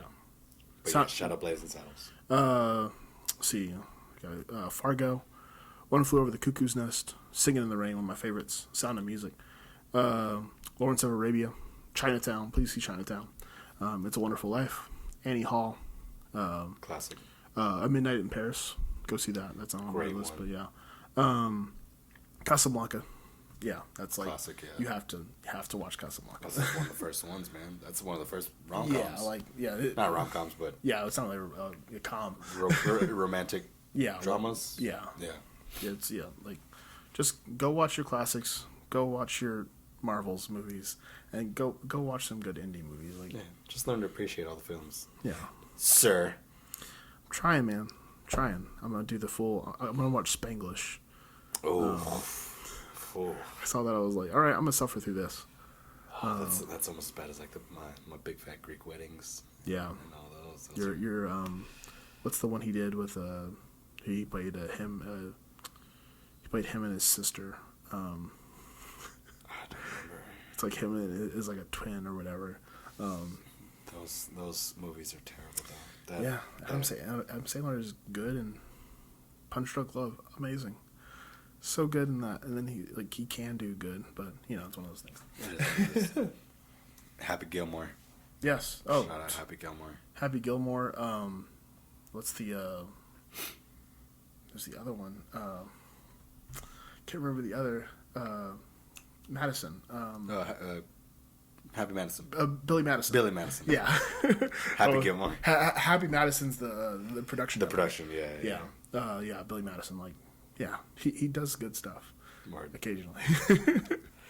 All right, dog. This is a good one. That was a good one. I like talking about movies. Well, I mean, again, this is another one. So we could do top 5 worst movies. We could do